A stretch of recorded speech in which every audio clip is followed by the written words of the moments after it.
27 বছর বয়সী এক তরুণ প্রথম সিনেমাতে জয় করে নিয়েছেন সবার মন। ব্যবসার অঙ্কে পেছনে ফেলে দিয়েছেন জনপ্রিয় অনেক অভিনেতা সিনেমাকেও।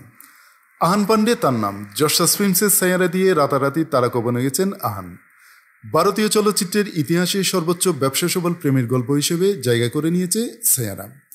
সাইয়ারার সাফল্যের পর সবার নজর ছিল এরপর কোন সিনেমায় দেখা যাবে আহানকে।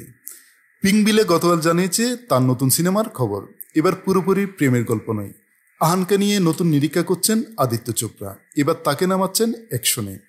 গুন্ডে, সুলতান, টাইগার জিন্দাহের মতো আলোচিত সিনেমার নির্মাতা আলী আব্বাস জাফরের নতুন অ্যাকশন রোমান্সে অভিনয় করবেন আহান পান্ডে। অ্যাকশন নির্ভর গল্প নাটকীয়ভাবে ফুটিয়ে তুলতে আলী আব্বাস জাফরের জুড়ি নেই। নতুন সিনেমা নিয়ে আদিত্য চোপড়ার সঙ্গে কথা হচ্ছিল অনেকদিন ধরে। আদিত্য চোপড়াই নতুন গল্পে আহানকে নেওয়ার ব্যাপারে পরামর্শ দেন।